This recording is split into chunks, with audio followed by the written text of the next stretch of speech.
Yo, what up, Street Dogs? Alright, so I'm just gonna share with you a video on how I personally conquered my fear of death. So obviously I don't want to die. I'm not gonna go jump off a bridge or anything like that. So I'm going to avoid anything that actually might actually practically kill me. So for example, I'm not gonna text while driving, I'm not gonna text while walking, I'm not gonna listen to AirPods when I'm crossing the street, whatever. I'm not gonna ride a bicycle in the city, I'm not gonna, drive 500 miles per hour in my Lamborghini around Mulholland Drive or whatever. And so these are just the practical things that I do to prevent my untimely death. But beyond that, this is what I realized about death. So first and foremost, I don't personally believe in like a conscious afterlife, right? Like once I'm dead, it's like poof, I'm dead, right? And also like another thought is, I don't believe in an immortal soul, I believe in a mortal soul. So like my thought on the soul is this, this, my whole body, Eric Kim, my soul is essentially just kind of this amalgamation between, my brain, my muscles, my sinews, my bones, the electrical impulses in my body, whatever. And once I'm dead, my soul also dies. And I don't think about the soul as like this kind of like metaphysical, spiritual thing. I just think of the soul as a very practical thing. Is the soul is the consciousness in my body, which keeps this whole biological mechanism going. So anyways, and I read this from, I think it was like Epicurus or Lucretius or someone who was like, don't be afraid of death because the pain of death is the same of the feeling of never being born in the first place. And I was like, oh, that's kind of interesting. And also another thought was,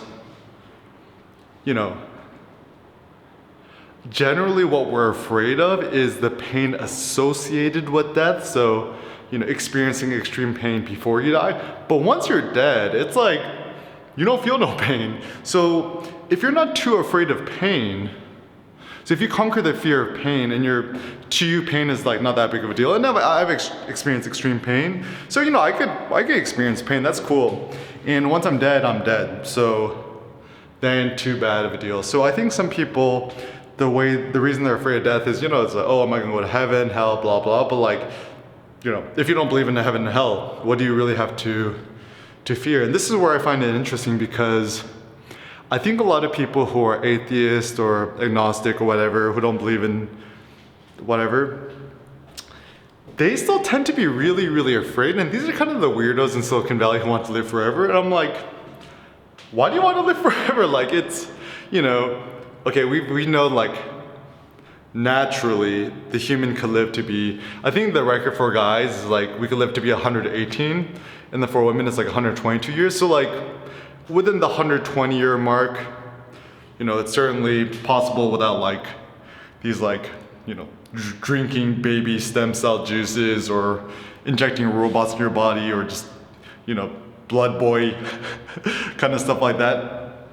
So I actually think this is where philosophy is interesting because what makes life so enjoyable, the fact that we're gonna die is what makes life so sweet. It's like, I remember as a kid, I used to play Time Crisis, the gun shooting game. And I always thought, I'm like, man, if I just had like $1 billion, or actually no, you can't even think about $1 billion because that wasn't even a thing. I'm like, yo, if I was just like super rich, I had like $100, then, I could have unlimited credits and, I could finally beat this game. But actually, I remember on my birthday at the Peter Pan arcade in Bayside, Queens, with my friends, there was able to like, pay $20 and you could play all the games unlimited for like 3 hours. And then finally I'm playing Time Crisis. And once you have unlimited credits, the game is not fun anymore. It's so boring because there's no skin in the game, there's no risk of death. And so you're not actually incentivized to work hard. So like I wouldn't even duck, I would just like keep shooting until the bad guys would kill me and I would just continue to restart. But in life, when there's a risk of death and not being able to respawn, that's what makes life good. It's like playing Diablo 2 in hell mode. It's like when you know that once you're dead, all your character is gone, you work a lot harder not to fuck up. Anyways, let me continue. So living real life is almost like living life in hell mode. It's more interesting, it's more fun. The knowledge of death is actually what makes this whole game fun. And so maybe it's like not being scared of death, but to be grateful that we die. I mean, even the nice Nietzsche quote was like, even the gods labor in vain against boredom. So the basic notion is most gods, you know, at least in mythology, they're just kind of bored because they're immortal. There's kind of like, I think there's actually probably more ennui or existential dread if you knowing that you're gonna live forever than if you were to know that you actually have a predetermined death. So that's just the basic reason I'm not afraid of dying. I welcome that one day I'm gonna die. And to me, this is like my big philosophical breakthrough. As long as I know that humanity is going to be around for, you know, at least another 1,000, 2,000, 5,000, 10,000, 500,000 years, whatever, it kind of gives me joy and hope knowing that I can make these videos or blog posts or photos, artworks, whatever, that I could pass on to future generations of humanity.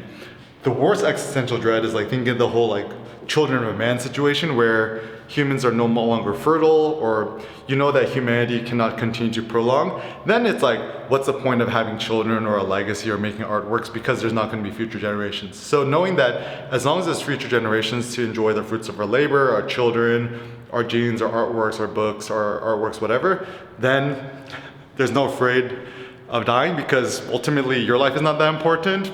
It's the over thriving of humanity which is the most important.